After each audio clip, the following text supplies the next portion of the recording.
เป็นยังฝนตกปกติเมื่อเราที่ภาคนี้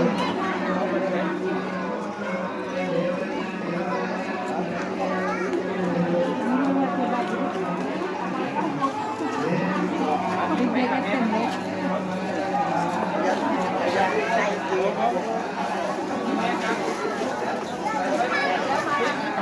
บ้างให้น้องเลยแม่บ้างให้น้องเลย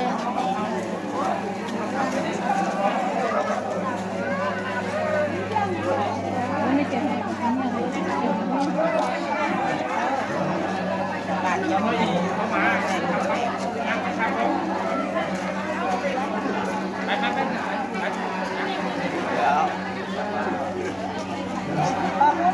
เราไม่ใช่แล้วว่าพี่โคยอยู่เนี่ยเนี่ยว่าลูกเจ้าน้ำมันเลยน้ำมันน้อยไหมแต่เด็กเที่ยวก็ว่าเด็กเที่ยว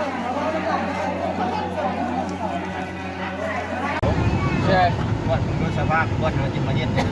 ว้ายงานนะ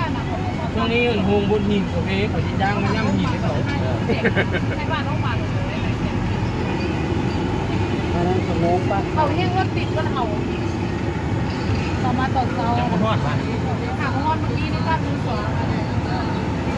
วันนั้นมาจะโดนเนี่ยบ้าน48 ถึง 48 2เศร้าเย็น